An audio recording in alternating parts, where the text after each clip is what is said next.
President, and gentlemen, ladies of the House, standing here with 8 minutes in my hands and at this venerable and rather magnificent institution, I was going to assure you that I belong to the Henry VIII School of Public Speaking, that as Henry VIII said to his wives, I shall not keep you long. But now finding myself the seventh speaker out of 8 in what must already seem a rather long evening to you, I rather feel like Henry VIII's last wife. I more or less know what's expected of me, but I'm not sure how to do it any differently. Perhaps what I should do is really try and pay attention to the arguments that were advanced by the opposition today. We had, for example, Sir Richard Ottaway challenging the very idea that it could be argued that the economic situation of the colonies was actually worsened by the experience of British colonialism. Well, I stand to offer you the Indian example, Sir Richard. India's share of the world economy when Britain arrived on its shores was 23%. By the time the British left, it was down to below 4%. Why? Simply because India had been governed for the benefit of Britain. Britain's rise for 200 years was financed by its depredations in India. In fact, Britain's industrial revolution was actually premised upon the deindustrialization of India. The handloom weavers, for example, famed across the world, whose products were exported around the world, Britain came right in. There were actually these weavers making fine muslin, light as woven air, it was said.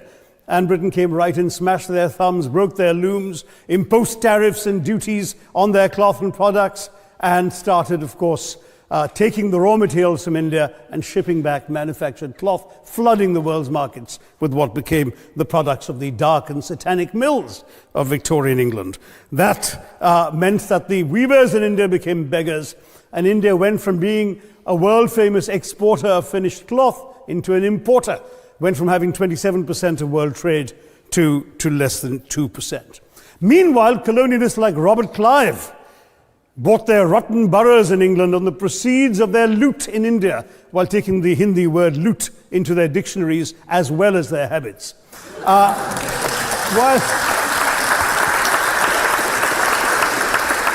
And the British had the gall to call him Clive of India, as if he belonged to the country, when all he really did was to ensure that much of the country belonged to him.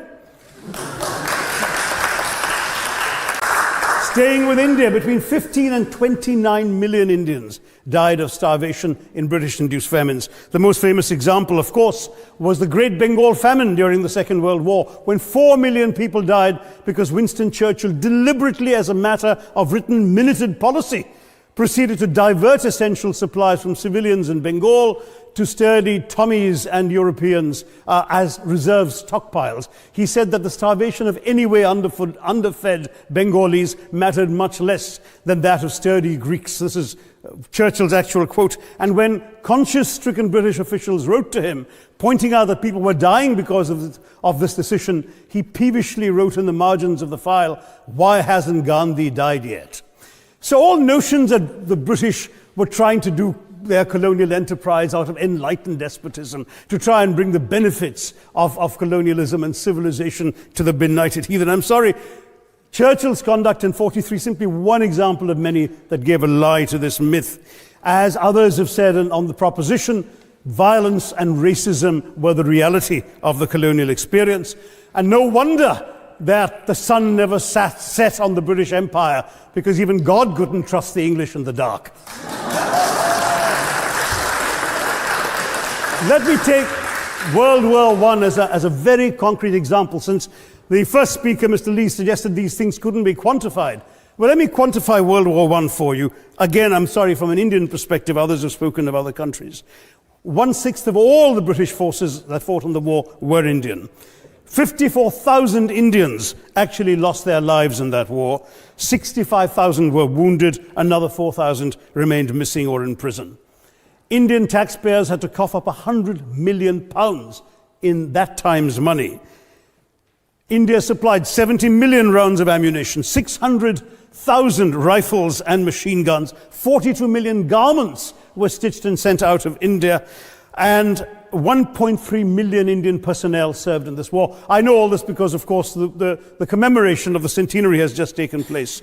But not just that, India had to supply 173,000 animals, 370 million tons of supplies, and in the end, the total value of everything that was taken out of India, India, by the way, suffering from recession at that time and poverty and hunger, was, in today's money, 8 billion pounds. You want quantification? It's available.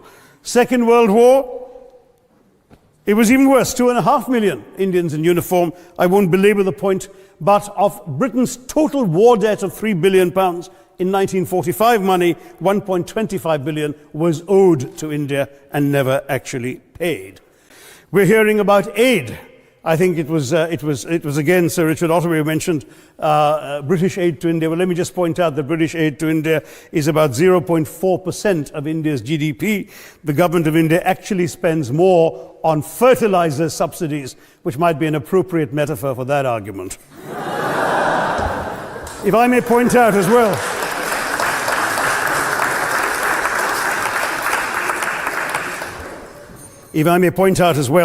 that as my fellow speakers from the proposition have pointed out, there have been incidents of racial violence, of loot, of massacres, of bloodshed, of transportation, in India's case, even of one of our last Mughal emperor.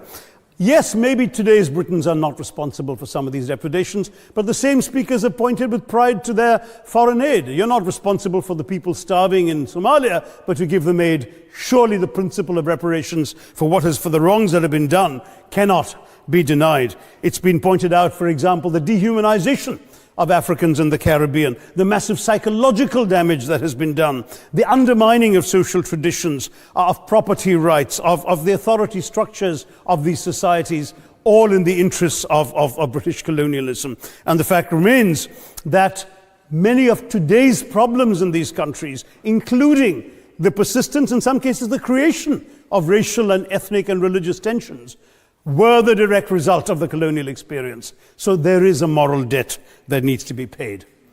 No wonder Professor Lewis reminded us that he's from Texas. There's a wonderful expression in Texas that summarizes the arguments of the opposition: all hat and no cattle. Now,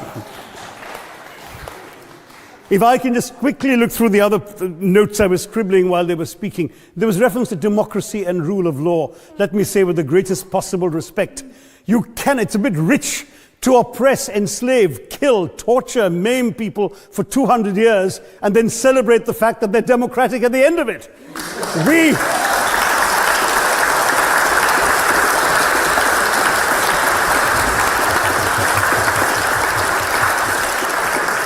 We were denied democracy, sir. We had to snatch it, seize it from you. With the greatest reluctance, it was conceded in India's case after 150 years of British rule, and that too with limited franchise. Yes, indeed, ma'am. The opposition spoke quite highly of Greek and Athenian democracy on which the West should pride itself, and spoke of liberty and equality in that same name.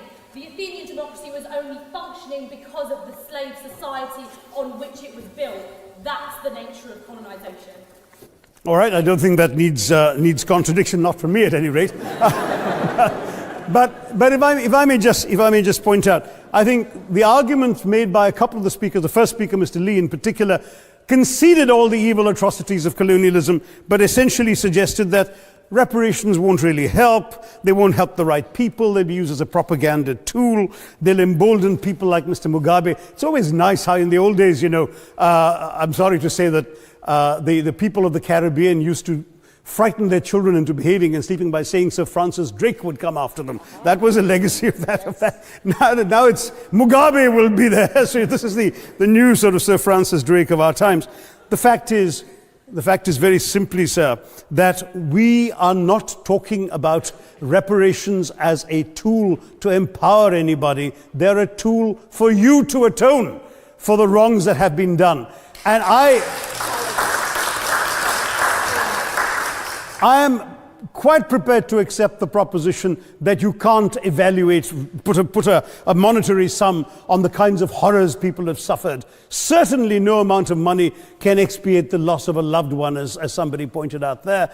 You're not going to be able to figure out an exact amount. But the principle is what matters. The fact is that to speak blithely of sacrifices on both sides, as an analogy was used here, a burglar comes into your house, ransacks the place, stubs his toe, and you say, well, there was a sacrifice on both sides. That, I'm sorry to say, is not an acceptable argument. The truth is that we are not arguing specifically that vast sums of money need to be paid. The proposition before this House is the principle of owing reparations, not the fine points of how much is owed, to whom it should be paid. The question is there a debt? Does Britain owe reparations? As far as I'm concerned, the ability to acknowledge a wrong that has been done, to simply say sorry, will go a far, far, far longer way than some percentage of GDP in the form of aid. What is required, it seems to me, is accepting the principle that reparations are owed. Personally, I'd be quite happy if it was £1 a year for the next 200 years after the last 200 years of Britain and India. Thank you very much, Madam President.